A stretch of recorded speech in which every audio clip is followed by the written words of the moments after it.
فقد قال الله تبارك وتعالى في كلامه المجيد والفرقانه الحميد: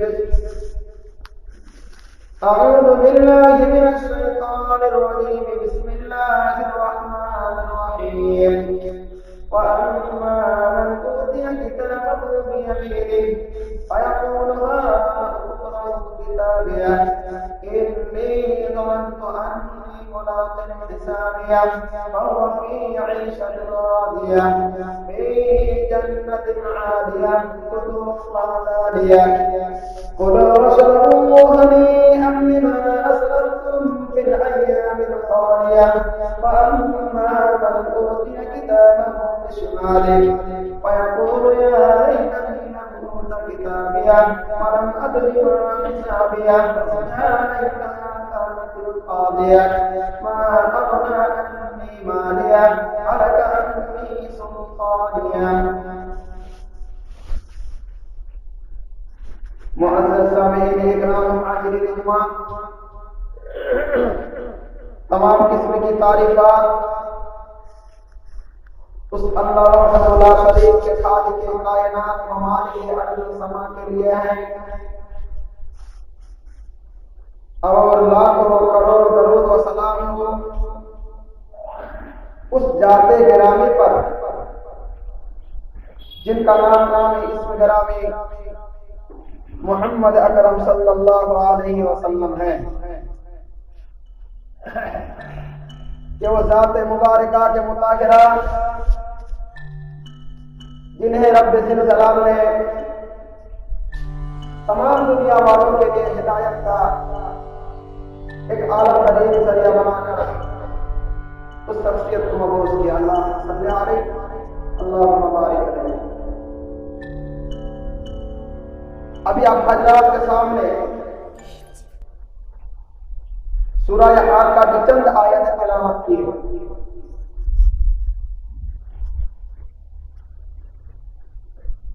پچھلے جمعہ میں قیامت کے بارے میں گفتگو ہو رہی تھی۔ میں سمجھ رہا ہوں کہ کئی خطبہ اسی موضوع پر دیا جائے تاکہ ہمیں پتہ چل جائے کہ قیامت کا دن کا منظر اور اس دن کا عالم اور لوگوں کی پریشانیاں اور لوگوں کی کٹھنائیاں وہاں پر جو دیکھنے کو سب کو ملے گا، اس بات کا تصور نہیں کیا جا سکتا۔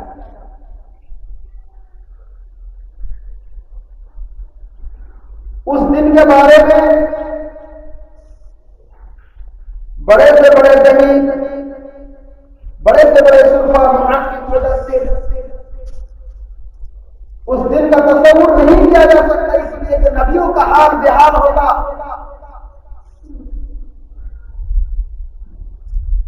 میدان محشر میں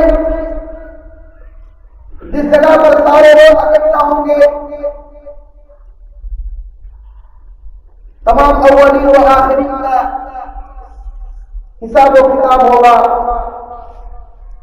وہ دن کتنا لمبا ہوگا، سورج کی تپش کیا ہوگی، جہنم کس طرح سے بھنکار مارے گا، جنت کا کیا معاملہ ہوگا، اس کے بارے میں بہت ساری باتیں ہیں جو آپ کے سامنے وضاحت کرنا پڑے گا۔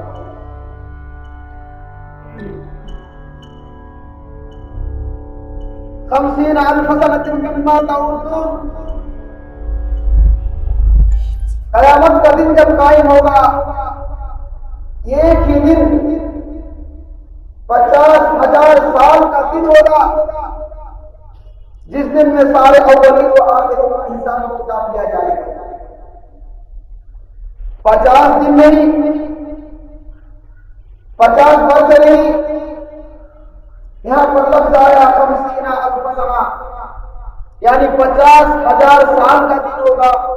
دوسرے روایت کے مطابق ہے کہ 100,000 سال کا بھی دن ہوگا۔ کیا اس دن لوگوں کو پانی کی ضرورت پڑے گی؟ لوگوں کو کھانے کی ضرورت پڑے گی؟ لوگوں کو ایئر کنڈیشن میں رہنے والوں کو اللہ کے ساتھ غداری کرنے والے کو، اللہ کی زمین پر روبردانی کرنے والے کو، اس ظالمین جبارین کو اللہ کے سامنے پیش ہونا ہوگا یا نہیں؟ جب اللہ کے بارگاہ میں روبرو ہوگا تو پھر اس کا عالم کیا ہوگا؟ انہوں نے جی دار فانی کے اندر کچھ دن رہ کر انہوں نے جب مسلمانی کی، اللہ کے قرآن کے ساتھ مذاق کیا، عالموں کی بات پر مذاق کیا، اللہ کی وحدانیت اور ربوبیت کے ساتھ اور الوہیت کے ساتھ انہوں نے مذاق کیا، پھر یہ دن دیکھ لے گا کہ وہ دن کا عالم کیا ہوگا اور اس کا عالم کیا ہوگا۔ وَأَمَّا مَنْ أُوتِيَ كِتَابَهُ بِيَمِينِهِ فَيَقُولُ هَاؤُمُ اقْرَءُوا كِتَابِيَهْ۔ قیامت کے دن اللہ رب العالمین جس کے دائیں ہاتھ میں نامہ اعمال کو تھمائے گا، جنہوں نے اس زندگی میں اور مصیبت یعنی ساری دنیا کو بلا کر آج اس طرح ہم اپنی دنیا میں رہ کر اپنے بال بچوں کے پیچھے اپنے کھیتی باڑی کے پیچھے ہم اپنی زندگی کو آخری زندگی کو بلا بیٹھے، ہمیں نہ مسجد کا پتا نہ مدارس کا پتا، ہمیں نہ مساجد کا پتا، ہماری زندگی کا کوئی پہلو کا ایسا بھی دکھاؤ کہ ہم نے اپنی زندگی میں کون سا نیک اعمال کیے ہیں جو اعمال لے کر رب کے سامنے اٹھیں گے، آپ کی بارگاہ میں جا کر اس اعمال کو پیش کریں گے۔ ہمارے جیب میں کوئی ایک کھوٹی کوڑی بھی نہیں ہے جو اللہ کی بارگاہ میں، ارے سودا لوگ اللہ کی بارگاہ میں جن لوگوں نے اپنی سر کٹائی، یہ لوگ تو اللہ کے سامنے بارگاہ رب العزت میں جب پیش کیا جائے گا اس کے بدل سے کون تبکتا ہوا ہوگا؟ ساری لوگ ساری دنیا والے قیامت کے دن دیکھنے والے کہیں گے یہ لوگ کون ہے؟ یہ لوگ کہیں گے اللہ کے قاضی ہے، اللہ کے قرآن کے، اللہ کے دین کے لیے، اللہ کی مسجد اور مدارس کے لیے لوگوں نے اپنی جان قربان کی ہے۔ کچھ لوگ قرآن پڑھ کر اٹھیں گے، کچھ لوگ شراب کی حالت میں اٹھائے جائیں گے، کسی لوگوں کتنے لوگوں کے چہرے مرجھائے ہوں گے، کتنے لوگوں کے چہرے پہ بےدار ہوں گے۔ اسی طرح جیسا جس کا اعمال ہوگا اس کو اسی اعمال کے مطابق اٹھایا جائے گا۔ رب کائنات نے محمد رسول اللہ صلی اللہ علیہ وسلم کو مخاطب کر کے کہا اور کہا کہ آپ چاہتے یہ ہے کہ جو جس حال میں مرے گا، جو جس حال میں مرے گا اس کو کسی حال میں قیامت کے دن اللہ رب العالمین اٹھایا جائے گا۔ اگر کوئی بے نمازی اپنی زندگی میں کبھی بھی نماز کا چہرہ نہیں دیکھا، اگر ان کی موت ہو گئی تو اس کا عالم کیا ہوگا؟ ایک شرابی ساری زندگی شراب پیتا ہے اور شراب کی شراب پیتے پیتے اگر اس کی موت ہوتی ہے تو اس کو پھر کس عالم میں اٹھایا جائے گا؟ ایک چور اگر چوری کرتے کرتے ساری زندگی اللہ کی بارگاہ میں اگر توبہ کر کے نہیں مرا پھر اس کا عالم کیا ہوگا؟ ایک بےایمان، ایک غدار، ایک شیطان اگر ساری زندگی لوگوں کے ساتھ بدتمیزی کرتا ہے، لوگوں کی زمین ہڑپ کے اگر کوئی مرتا ہے، اسی طرح سے ہزاروں کے ہزاروں مقدمات اللہ رب العالمین کے سامنے لوگ پیش کیے جائیں گے۔ الگ الگ چہرے، الگ الگ مقدمہ، ایک جیسا مقدمہ سب کا نہیں ہوگا، الگ الگ چہرہ، الگ الگ مقدمہ، الگ الگ فیصلے۔ یوم الفصل کہا گیا ہے اس دن کو جس دن ساری کائنات کا فیصلہ ہونا ہے، جس دن ساری کائنات کا فیصلہ ہونا ہے اس دن ہمارا بھی اور آپ کا بھی فیصلہ ہوگا کہ نہیں ہوگا؟ فیصلہ تو ہر ایک کا ہونا ہے۔ جناب محمد رسول اللہ صلی اللہ علیہ وسلم کے ارشاد گرامی ہے، روز محشر سے قیامت کے دن سے قیامت کے دن میں اس وقت تک ایک آدمی کا قدم ایک انچ آگے کی یا پیچھے کی طرف نہیں بڑھے گا جب تک کہ اللہ کے سامنے اپنی پوری زندگی کا محاصرہ حساب و کتاب نہ سمجھا دے۔ ہم اپنی زندگی میں جو بھی کیا جب تک ہم اللہ کے بعد اللہ کو سمجھا نہیں دیں گے کہ ہم نے اپنی زندگی میں 60 سالہ زندگی میں 70 سالہ زندگی میں ہم نے کیا کیا کیا، کس کام میں ہم نے اپنی زندگی کو صرف کیا، ہم کو سمجھانا پڑے گا۔ اللہ کے رسول نے مثال کے طور پر سمجھایا، سن لو، قیامت کا دن کا وہ عالم ہوگا، ایک بن بکری، ایک بن سین والی بکری اور ایک سینگ والی بکری، اگر اللہ رب العالمین اس کا بھی حساب و کتاب کرے گا، اگر سینگ والی بکری نے اگر 3 سینگ والی بکری کو مارا ہوگا، اگر سینگ والی بکری نے اگر 3 سینگ والی بکری کو اگر انہوں نے مارا ہے اور اللہ کی بارگاہ میں جب اس دونوں کو سینگ والی بکری اور بے سینگ والی بکری کو جب پیش کیا جائے گا اللہ کی بارگاہ میں فصل قیامت کے دن جب اس کے بارے میں سوال کیا جائے گا، اللہ رب العالمین پھر اس سینگ والی بکری کے سینگ لگایا جائے گا اور پھر یوم الفصل یعنی قیامت کے دن اس کا بدلہ دیا جائے گا۔ اور جس بکری کی سینگ نہیں تھی اور جس بکرے کے پاس سینگ تھا انہوں نے بھی سینگ والی بکری کو مارا ہے، اللہ رب العالمین کہے گا اس دنیا میں تم نے اس کو مارا تھا، آج اس میں تم مار کر برابر کر لو۔ اب اس کے بعد یہ ثابت ہوتا ہے کہ اگر 3 سینگ والی بکری نے اگر سینگ والی بکری نے اگر اس کو 3 سینگ والی بکری کو مارا ہے اس کا بھی محاصرہ اللہ کے پاس ہوگا، ان کو بھی اللہ کی بارگاہ میں جواب نہیں دینا پڑے گا۔ تو ہم تو انسان ہیں، پیدا ہونے کے بعد معاشرے میں آگے بولتے ہیں، ہم نے جس معاشرے میں جس بستی میں جس شہر میں جس قصبہ میں ہم نے اپنا آگے بولی یہ تو چاروں طرف اندھیرا کھٹے ٹوکرے ڈوبا ہوا ہے، چاروں طرف بے نمازی ہیں، چاروں طرف دہشت گرد ہے، چاروں طرف شرابی ہے۔ ہماری آنکھیں کھلنے کے بعد ہم نے کبھی ایمان نہیں دیکھا، ہم نے نہ مدارس دیکھی نہ مساجد دیکھے، نہ اللہ کی قرآن کو سمجھا نہ لوگوں کے ساتھ اچھا سلوک کیا، پھر ہمارے نامۂ اعمال میں کون سی نیکی لے کر اللہ کی بارگاہ میں جواب دینے کے لیے حاضر ہو جائیں گے؟ سوچنے کا مقام ہے، کھلواڑ نہیں ہے۔ 20 سینگ والی بکری کو جو سینگ والی بکری نے مارا تھا اس کو اس وقت تک روزہ پر سے نہیں ہٹایا جائے گا جب تک اللہ رب العالمین اس کا فیصلہ نہیں کرے گا۔ تو ہمارا فیصلہ ہوگا، آپ کو سمجھ رہے ہیں؟ یہ تو جانور کی بات کر رہے ہیں، یہ تو جانور اس کو سمجھ نہیں تھی، ایک چرواہا میں چلتا تھا اس کو وہ مارتا تھا، اس کو یہ مارتا تھا، ان کا یہ عالم ہے۔ ہم کو تو اللہ نے اپنا سلیم کیا، ہمارے سامنے تو اللہ کا قرآن موجود ہے، نبی کی حدیث ہمارے سامنے موجود ہے۔ عالم آپ کو دین تک اللہ کی دین کی طرف بلا رہا ہے، آپ جلسوں میں آواز میں سن رہے ہیں ایسا کرنا منع ہے، ویسا کرنا منع ہے، یہ کرنا گناہ ہے، یہ کرنا نیکی ہے، تو پھر ہمارا اور آپ کا جواب پھر اللہ کی بارگاہ میں کیا ہوگا؟ وَأَمَّا مَنْ أُوتِيَ كِتَابَهُ بِيَمِينِهِ فَيَقُولُ هَاؤُمُ اقْرَءُوا كِتَابِيَهْ إِنِّي ظَنَنتُ أَنِّي مُلَاقٍ حِسَابِيَهْ فَهُوَ فِي عِيشَةٍ رَاضِيَةٍ۔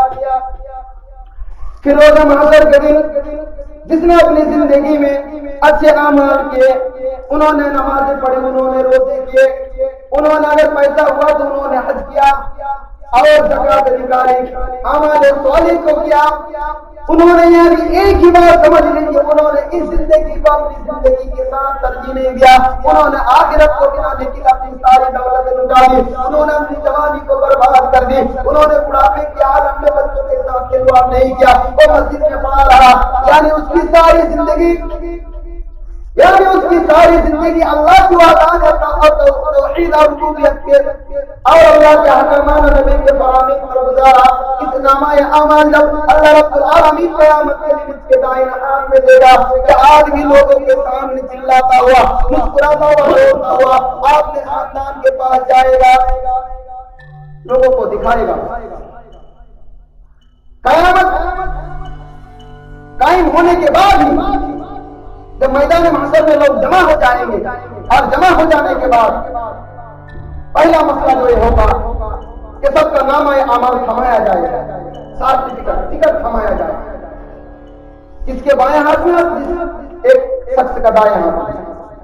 اب دائیں ہاتھ میں جس کا نامہ اعمال پڑ گیا، انہوں نے سوچ لیا کہ چلو اب ہماری حساب و کتاب اللہ کے بارگاہ میں کم ہوگا، اور بائیں ہاتھ میں جس کا نامہ اعمال وَأَمَّا مَنْ أُوتِيَ كِتَابَهُ بِشِمَالِهِ اور جس کے بائیں ہاتھ میں نامہ اعمال کو تھما گیا، یہ کیا کہے گا؟ یہ تو اپنے لوگوں کے سامنے، اپنے خاندان کے سامنے، اپنے عزت دار، اپنے رشتہ دار کے سامنے، اپنے بھائیوں کے سامنے، گاؤں والوں کے سامنے کہے گا ہائے میں نے تم کو نماز کے لیے بلایا تھا، تم وہاں پر اڈے بازی کر رہا تھا، میں اللہ کی بارگاہ میں ٹھنڈی پانی میں وضو بنا کر نماز جو پڑھی، ہم نے جو زندگی میں تکالیف اور مساجد میں جا کر ہم نے جو بیلنا بیلا، ہمارے دن نکل گئی، تمہارے دن نکل گئے، دن ایک کتا کا بھی گزر بسر ہو رہا ہے، کیا اس کی زندگی اور ہماری زندگی کا کوئی معنی بھی ہے؟ ایک کتا تو ادھر ادھر چل کے بھی اپنی پیٹ کو پال لیتا ہے، ایک بکری بھی پھر گھاس کے بھی ایک دن زندہ رہ جاتا ہے، گائے کو اگر آپ کھانا دے نہیں تو اس کی بھی زندگی کٹ جاتی ہے، کہ اس چوپائے کی طرح ہماری زندگی ہے۔ زندگی تو سب کا کرتا ہے، لیکن اس دن کے لیے، اس زندگی کے لیے کبھی بھی اپنی ذہن میں اپنے دلوں میں تصور کیا ہے؟ آپ نے کبھی بھی 2 منٹ کے لیے قیامت کے بارے میں سوچا ہے کہ ایک دن نہیں 50,000 سنۃ مما تعدون، جس دن 50,000 سال کا دن اللہ رب العالمین قائم کرے گا، اس دن کیا عالم ہوگا لوگوں کا، اور میرا اس انجام کے بارے میں ہم نے کبھی سوچا ہی نہیں۔ پھر بائیں ہاتھ میں جس کا نام ہے اعمال گرے گا، یہ لوگوں کے سامنے روتا ہوا بالبلاتا ہوا چیختا ہوا جائے گا اور کہے گا اما من اوتی کتابہ بیمینہ فیقول ہاں اقرؤ کتابیہ۔ اے اللہ رب العالمین، یہ نامہ اعمال میرے بائیں ہاتھ میں دینے سے پہلے میری موت کیوں نہ ہو گئی ہوتی، کاش کہ میری موت اگر ہو جایا ہوتا تو آج مجھے یہ دن دیکھنا نہیں پڑتا۔ کیوں ہم کو بائیں ہاتھ میں تھمایا گیا؟ لوگ اپنی زندگی پر افسوس کریں گے پیدا ہوئے نا۔ ابھی جو یہ درد کر رہا ہے نا، اللہ کی زمین پر چل چل کر روگردانی کر رہا ہے، یہ پچھتائے گا، کہے گا وَيَقُولُ الْكَافِرُ يَا لَيْتَنِي كُنتُ تُرَابًا۔ کافر لوگ اللہ کی بارگاہ میں کہیں گے کاش کہ اگر مجھے مٹی بنا دیا ہوتا، کاش کہ مجھے ہوا بنا دیا ہوتا، پیڑ پودے مجھے بنا دے ہوتے تو آج کا دن دیکھنا نہ پڑتا، نہ مجھے حساب و کتاب اللہ کی بارگاہ میں لگتا۔ اور ہم کیا کہیں گے؟ ہمارے نامہ اعمال جب ہمارے بائیں ہاتھ میں اللہ رب العالمین تھما دے گا، ہماری ساری زندگی کی کیمسٹری، ہماری ساری زندگی کی بایولوجی، ہم نے جو کیا، ہم نے جو رات کے اندھیرے میں کیا، دن میں کیا، صبح میں کیا، شام میں کیا، یہ پورا جغرافیہ جب ہمارے اور آپ کے سامنے کھولا جائے گا، پھر ہم اپنے اعمال کو اپنے آنکھوں سے پڑھیں گے اور دیکھیں گے اور پھر کہیں گے، محسوس کریں گے کاش کہ اللہ رب العالمین اگر یہ نامہ اعمال میرے ہاتھ میں ہمارے سے پہلے میری موت کیوں نہ واقع ہو گئی، میری موت ہو جاتی تو آج مجھ کو یہ دن دیکھنا نہ پڑتا۔ پھر سب کا حساب و کتاب شروع ہوگا۔ اس کے لیے بہت سارا مباحث، 2-4 ہفتے لگیں گے۔ پوائنٹ والی بات جو آپ کو بتانا میں چاہ رہا ہوں کہ دائیں ہاتھ اور بائیں ہاتھ کا کھیل، یہ تو ایک مسئلہ ہو گیا۔ حضرت عائشہ رضی اللہ تعالی عنہ بیان کرتی ہے کہ میں نے اللہ کے رسول صلی اللہ علیہ وسلم سے پوچھا، اے اللہ کے رسول، دن تو 50,000 سال کا دن ہوگا، کیا سورج کی تپش کیا ہوگی؟ سورج کتنی دور میں رہے گا؟ اللہ کے رسول نے فرمایا کہ عائشہ، سورج اتنا نیچے کر دیا جائے گا، سورج کی تپش، اس کی گرمی اتنی پڑے گی، اتنی شدت سے پڑے گی، آدمی اگر سورج کو اس طرح ہاتھ لگائے گا تو اس کے ہاتھ میں سورج آ جائے گا۔ کہا کہ اللہ کے رسول، پانی کا کیا بندوبست ہوگا؟ پانی تو پینا پڑے گا، پانی تو پینا پڑے گا۔ اللہ کے رسول، پانی کا بھی کوئی بندوبست فرمائے گا اللہ رب العالمین؟ کہا کہ اِنَّا أَعْطَيْنَاكَ الْكَوْثَرَ، اے نبی میں نے آپ کو حوض کوثر عطا کیا، اِنَّا أَعْطَيْنَاكَ الْكَوْثَرَ فَصَلِّ، بس اپنے رب کے لیے نماز پڑھیے۔ اب جو یہاں پر حوض کوثر کی بات آئی ہے اور یہاں پر نماز کی بات آئی ہے، تو اس سے پتہ یہ چلا کہ جنہوں نے زندگی میں نماز پڑھا اس کو یہ حوض کوثر کا پانی پلائے۔ فصلی، پانی کا بندوبست اس طرح ہوگا، ہماری امت کے لوگ ہر ایک امت کو ہر ایک رسول کا حوض کوثر عطا کیا جائے گا، اور ہمارے نبی اور ہماری امتی کو جنہوں نے میرے ہاتھ سے ایک گلاس پانی اگر میدان محشر میں انہوں نے ہاتھ میں پی لیا، ایک پانی کا گھونٹ ایک گلاس اگر انہوں نے میرے ہاتھ سے پانی پی لیا تو اللہ رب العالمین اس 50,000 سال میں 50,000 اتنی سختی والے دن میں جب سورج اتنا قریب ہوگا، اللہ رب العالمین نبی نے فرمایا کہ ایک گھونٹ حوض کوثر کا پانی پینے کے بعد اس آدمی کو، اس بندہ مومن کو پھر 50,000 سال تک پانی پینے کی ضرورت نہ پڑے گی، نہ اسے پیاس لگے گی، نہ وہ نڈال ہوگا۔ تب پانی ملے گا کہ نہیں؟ اس کا تو کوئی راستہ ہوگا؟ پانی سب کو پلائے گا حوض کوثر کا اللہ کا رسول؟ مسئلہ تو یہاں پر پھنسے گا نا. یہ بات تو سمجھ میں آ گئی کہ ایک گھونٹ پانی اگر حوض کوثر کا ہم پی لیتے ہیں قیامت کے دن اگر مل جاتی ہے تو پھر 50,000 سال کے دن میں چاہے جتنی گرمی پڑے، چاہے جتنی شدت کی دھوپ تپش پڑے، اس بندہ کو پھر، اس آدمی کو پھر قیامت تک، یعنی جب تک قیامت چلے گا، حساب و کتاب چلے گا، اس کو پانی پینے کی ضرورت نہیں پڑے گی. تو پتہ یہ چلا کہ پانی ملے گا. اللہ کے فرشتے وہاں پر ڈنڈے اور کوڑے لے کر کھڑے رہیں گے، کہیں گے ٹکٹ لے کے آؤ، پانی پی کے جاؤ. اللہ ٹکٹ کہاں ملے گا پانی پینے کے لیے؟ وہاں پر ہزاروں کے ہزار، کروڑوں کے کروڑ آدمی حوض کوثر پر اس طرح ٹوٹ پڑے گی جس طرح مدھو مکھی اپنی چھتے پر ٹوٹ پڑتے ہیں. پانی کس کو ملے گا؟ پانی کس کو ملے گا؟ یہاں پر تو ہزاروں نہیں، کروڑوں نہیں، اربوں خرب کی تعداد میں نبی کو امتی وہ کرے اللہ کے رسول مجھے پانی پلایا جائے، وہ کہتا اللہ کے رسول مجھے پانی پلایا جائے. اور اس سے کہیں گے اللہ کے رسول یہ سارے امتی کیا آپ کی امتی ہیں؟ اللہ کے رسول کہیں گے نہیں نہیں، یہ ساری امتی میرے لوگ نہیں ہیں. تو پھر کون سا آدمی کو میں پکڑ کر پانی پلاؤں گا؟ ایک طرف حوض کوثر پر عمر فاروق بیٹھا ہوگا، ایک طرف صدیق اکبر بیٹھا ہوگا، بیچ میں نبی ہوگا، چاروں طرف سیکورٹی گارڈ اتنا ٹائٹ ہوگا. کہیں گے ٹکٹ لے کے آؤ، پانی پی کر جاؤ. ٹکٹ کہاں ملے گا؟ کہا کہ جنہوں نے اپنی زندگی میں پانی سے وضو کیا، ٹھنڈی یا گرمی میں، جس آدمی کو پانی پینا پڑے گا اور جس آدمی کو پانی پلایا جائے گا، وجوہ یومئذ ناعمۃ راضیہ فی جنۃ عالیہ لا تسمع فیہا لاغیہ. اس آدمی کا چہرہ چاند کی طرح چمکتا ہوا دمکتا ہوا اس میدان محشر میں ہوگا.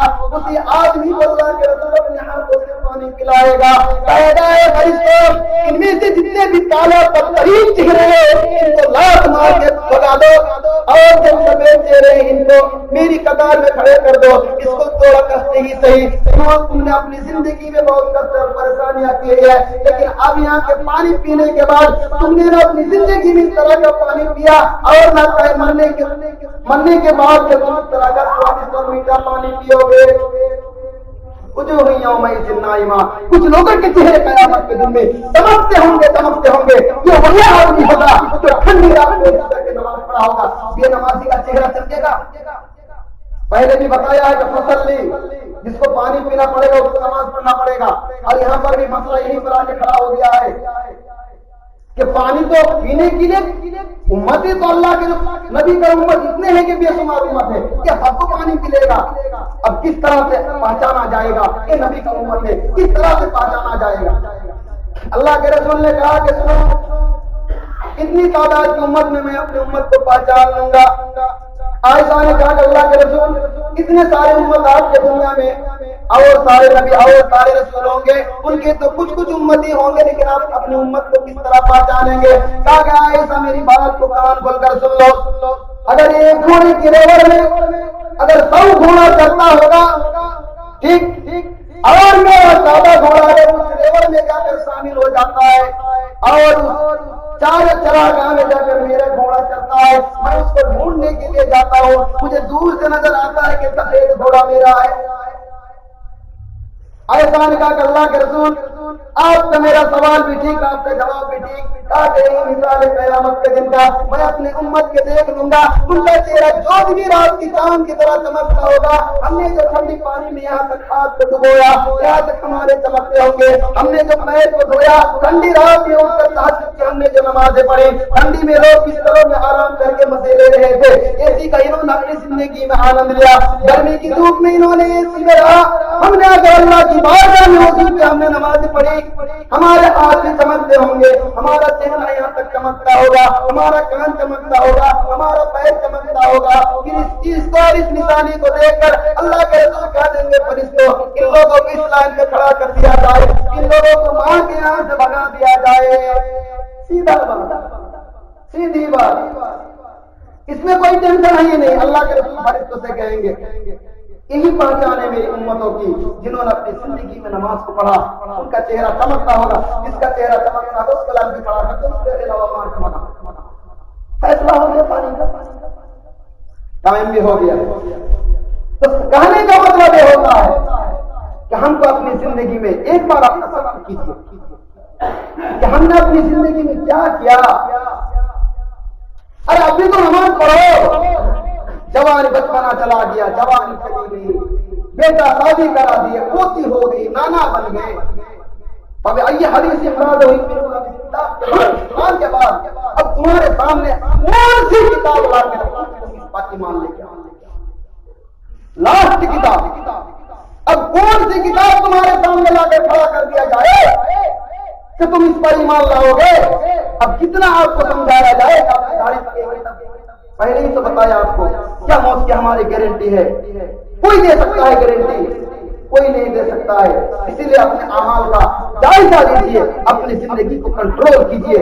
اب تک جو ہو گیا سو ہو گیا. ارے اب بھی تو نماز پڑھو. مسلمان کی بستی میں آتے ہیں، مسلمان کے پیٹ سے ہم پیدا ہوئے ہیں. ہمارا باپ مسلمان، ہمارا دادا مسلمان، ہمارا پردادا مسلمان، ہمارا نام رکھا ہے مسلمین. حضرت ابراہیم علیہ السلام نے پردادا انہوں نے کہا کہ مسلمانوں کو شمار کیا گیا ہے. مسلمان کا کام یہ نہیں کہ وہ نماز پڑھ کر مسلمان بنے، مسلمان کی شرط ہے کہ وہ نمازی بنے. اگر نماز نہیں تو کچھ نہیں. یہ تو بندوبست ہو گیا. جو لوگ پانی پیئیں گے پھر انشاءاللہ پھر آئے کا بھی مسئلہ آئے گا، پھر جوتا پہنایا جائے گا، کس کو کتنا ناپ جھک کے دیا جائے گا گناہوں کے سبب سے. جس کی جتنی نیکیاں ہوگی اس کو اتنا جنت عالیشان والا جنت میں باغ ملے گا. جس کی گناہ جس سے سب سے زیادہ ہوگا اس کو سب سے بدترین جہنم میں بھی رکھا جائے گا. تو کہنے کا مطلب یہ ہوتا ہے کہ آپ اور ہم اپنی زندگی کو ٹٹولے، اللہ کی بارگاہ میں آ کے توبہ کرے. اللہ یہ جو ہوگی سو ہو گئی. اللہ آپ کی بات جو زندگی باقی رہی، اللہ نماز پڑھیں گے، بڑھاپے میں نماز پڑھیں گے، کمر نہیں چلے گی، تقویٰ مار دے گا، پہلے سے مار دے گا، آپ کا بات ٹھیک نہیں ہوگا، کپڑے میں پیشاب آپ کا شروع ہو جائے گا، ڈاکٹر آپ کو 14 بار آپریشن کرے گا تو بھی کنٹرول نہیں ہوگا. کیا اس کی گارنٹی آپ لیتے ہیں کہ ہم کو بیمار نہیں ہو سکتی ہے؟ ارے ہم نے ہزاروں کو دیکھا. آپ اپنی بستی میں دیکھیے، آپ اپنے گھر میں دیکھیے، باپ باپ کا کیا عالم ہے، میری ماں کا کیا عالم ہے، دادا کا کیا عالم ہوا. منظر کو تو دیکھیے. آپ کیا سوچے بیٹھے ہیں ہماری داڑھی جب پک جائے گی، ہماری کمر جب جھک جائے گی تب جا کے اللہ کی بارگاہ میں اللہ توبہ قبول کر لو. توبہ کرنے کا بھی ڈھنگ نہیں، قبول کرے گا کیسے؟ اسی لیے کہا کہ جوانی میں عبادت کرو. جوانی کی عبادت اللہ کی بارگاہ میں قبول ہوتی ہے. جوانی کی عبادت اس لیے قبول ہوتی ہے اللہ کی بارگاہ میں کہ ابھی جوانی کے عالم میں خون گرم ہے. ہم نے جو نماز پڑھی اب 4 رکعت پڑھی کی پادری کا ہم کا بھی یاد رہتا ہے. ہم نے روزے کیے ہیں، پانی ہم نے نہیں پیا. اس بات کی گارنٹی آپ جوانی کے عالم میں دے سکتے ہیں. آپ جب بڑھاپے کے عالم میں آ جائیں گے آپ کا یادداشت کمزور ہو جائے گا. پتہ چلا کہ آپ پانی پی کے بھی روزہ رکھے ہوئے ہیں، یہ روزہ بھی تو قبول نہیں ہوگا. آپ نے زکات بھی صحیح سے ادا نہیں کیا. اسی لیے جوانی کی بہت اہمیت اللہ کی بارگاہ میں ہے. آئندہ انشاءاللہ خطبہ میں پھر اس موضوع پر 10 منٹ میں یہ خطبہ مختصر نہیں ہوگا، اس میں کئی مہینے سے انشاءاللہ آئیں گے. اس طرح 50,000 سال کا دن ہوگا، اسی طرح 50 خطبہ قیامت کے بارے میں دینا پڑے گا. تبھی ہمارا خطبہ ختم ہوگا، تبھی ہم جا کے سمجھیں گے وما علینا الا البلاغ. يا أيها الذين آمنوا إذا نودي للصلاة من يوم الجمعة فاسعوا إلى ذكر الله وذروا البيع ذلكم خير لكم إن كنتم تعلمون.